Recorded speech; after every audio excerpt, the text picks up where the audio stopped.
Welcome to Never Too Late to Dream, the podcast for anyone who's ever shelved a dream, talked themselves out of one, or let fear, doubt, or life itself get in the way.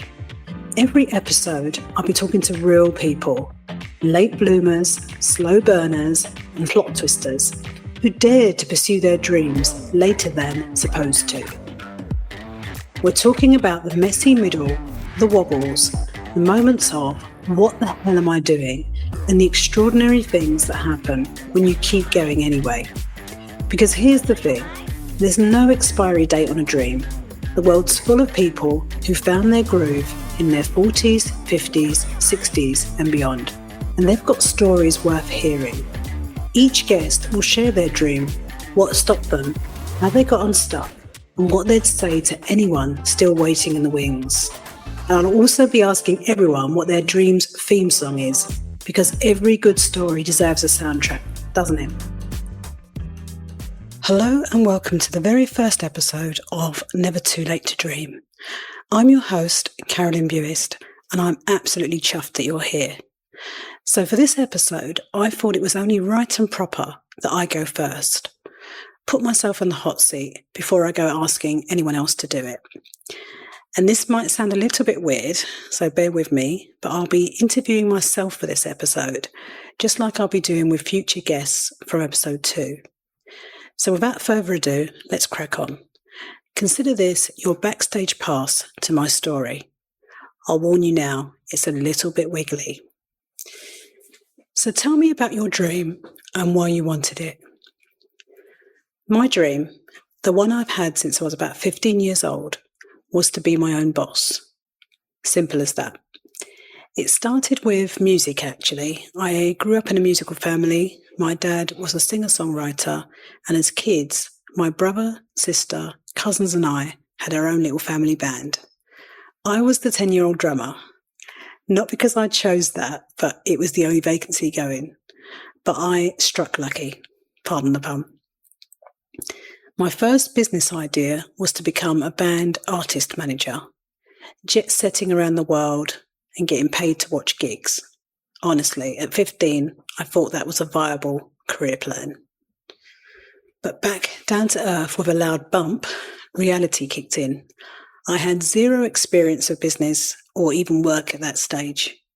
But the dream, the freedom, the flexibility, working for myself, doing something that meant something, that never went away. It just went very quiet for a very long time. If your dream had a theme song, what would it be and why? That's easy. Freedom 90 by George Michael. That song sums it all up for me. It's about breaking free from what people expect of you, doing things your own way, and not being defined by your past. Which is pretty much exactly what my wiggly journey has been about. Plus, and I make no apologies for this, George Michael is an absolute legend, R.I.P. I had a major girly crush on him when I was 12 years old, and that was only heightened after I saw the Careless Whisper video. And that song even got me into trouble once when I drained my dad's car battery playing it on repeat. He was far from amused when he had to call the AA. I can tell you. What stopped you from pursuing your dream at the beginning? Where do I start? Life mostly, the usual suspects. When I was in the middle of my O-levels, my parents split up. It hit me hard. I stopped showing up to lessons, stopped revising, and I failed all of my A-levels. Every single one. Big, fat, spectacular fail. Oh, bollocks. I remember thinking at the time, now what? And I think that set a bit of a pattern. The well-trodden academic path wasn't working for me, but I didn't quite know what the alternative looked like. So I got proper jobs, I'm using air quotes there, kept my head down and kept the dream at a nice, safe distance.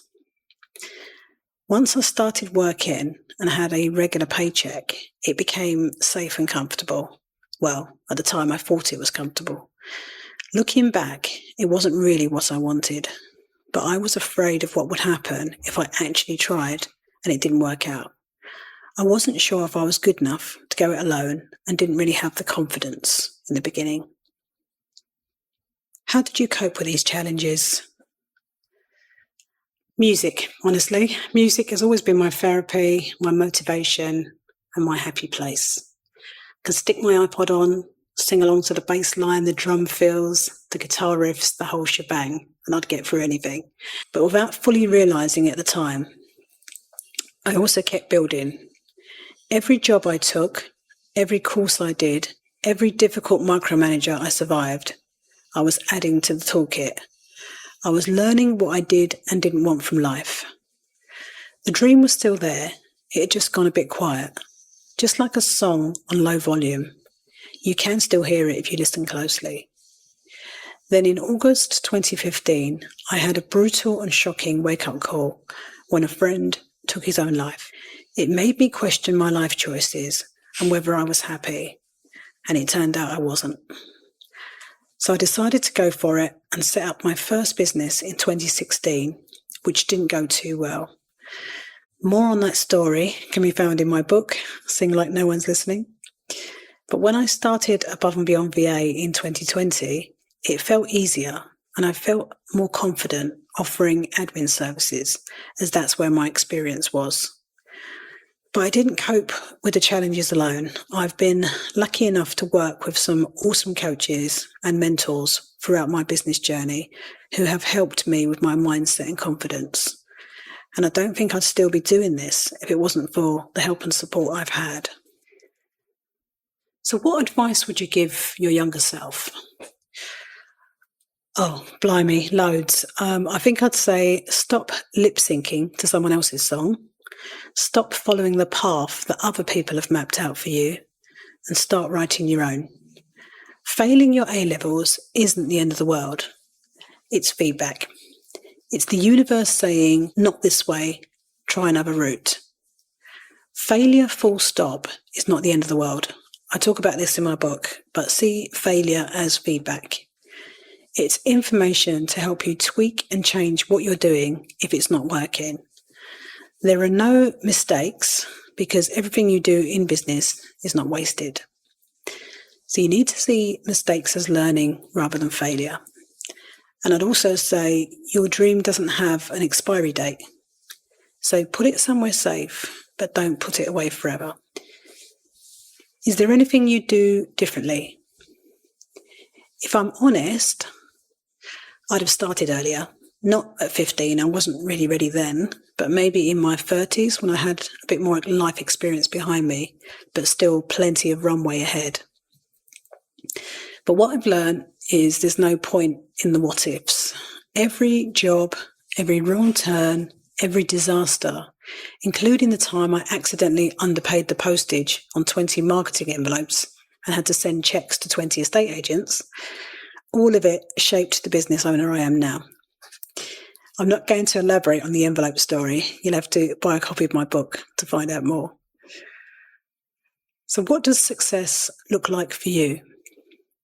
Freedom and flexibility, full stop. Success for me isn't about money. Don't get me wrong though, obviously paying myself and paying the bills is important. Let's be real and not be stupid about it. But for me, success is more about waking up every morning and choosing how I want to spend my day. Working with people I actually like and respect. Doing work that means something. It's choosing to sing in a choir because it brings me joy. Borrowing dogs via borrowmydoggy.com because it gets me out of the house and into the fresh air. And building something that's entirely, unapologetically mine. Would you say you're there yet? Getting there. I left my last employed job in November 2023 when I was 53 years old. And my first full year in business was honestly a baptism of fire. I lost 3 retainer clients almost immediately, only a month after taking the plunge. And I just invested a hefty sum in mindset coaching and copywriting training. So it wasn't a gentle start by any means. But I'm still here. I'm still going in what will be my 6th year in business this year. So I'm still building, still learning, and I wouldn't swap it for the world. I have absolutely no regrets about taking the plunge.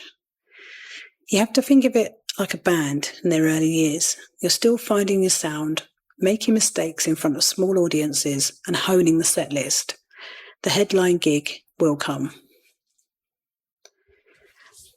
So where do you see yourself in the future? Any new dreams? Well, you're listening to one of them, this podcast. It'd be great if I've built up a loyal little community of late bloomers, although I'm not too sure how long I'll be doing this for at this stage, because I do get bored quite easily. But I wouldn't have got the idea for this podcast without my book, and I wouldn't have got the idea for my book without going it alone. So the idea that my book might actually help other people stop putting their dreams off is a new dream in itself. I'm also currently working on a second book, and it's brewing very nicely, thank you. I'm hoping to get that published early next year. I also see myself speaking on other podcasts and maybe even stages, and I'd love for my choir to have performed somewhere absolutely ridiculous and brilliant. We've already supported Paul Carrick at the Royal Albert Hall, and we're going to a festival in Italy this October, so who knows. New dreams emerge once you start taking those small steps and taking action. You realise that you can do it, and once your dreams start coming true, it gets a little bit addictive. What would you say to someone who's put their dream on the back burner? I'd say take it off the back burner right now, not next week. Not after the kids have left home, not when the time is right, because the time is never right. You just have to go for it. Life's too short not to. And it doesn't have to be a big dramatic leap. It can be one small imperfect step. Sign up for the course, tell someone about the idea, write the first line, take the first note. Take that first step and keep moving forward. So how can listeners find out more about you and what you do? Thanks for asking. As I've already mentioned, my book, Sing Like No One's Listening, is out now. It's the full story, the practical tools, the late bloomer inspiration, everything I wish someone had handed me 30 years ago. It's available from my website if you're based in the UK or on Amazon. I'll drop the links in the show notes for you. But you can also find me on LinkedIn if you search Caro-lin Buist or Above and Beyond VA, or you can sign up to my monthly emails. They're called More Than Words, which is, named after the 90s song by Extreme. And if you're a neurodivergent creative business owner who needs a hand with admin or content marketing, that's literally what I do. Head over to my website abovebeyondva.co.uk to find out more about me and the services that I offer. Well, that's it for episode 1. Thank you so much for listening to my wiggly little story. I hope some of it resonated. And don't forget to subscribe wherever you get your podcasts to stay in the loop when a new episode lands. And if you like what you hear, please share, drop me a comment, or leave a nice review. Next month, I'll be joined by Robin Harris from Wild Wellbeing, who'll be sharing her own brilliant little late bloomer story. You won't want to miss it. Until then, take one small step towards that dream. Sing out loud and proud, and remember, it's never too late to dream. It really isn't.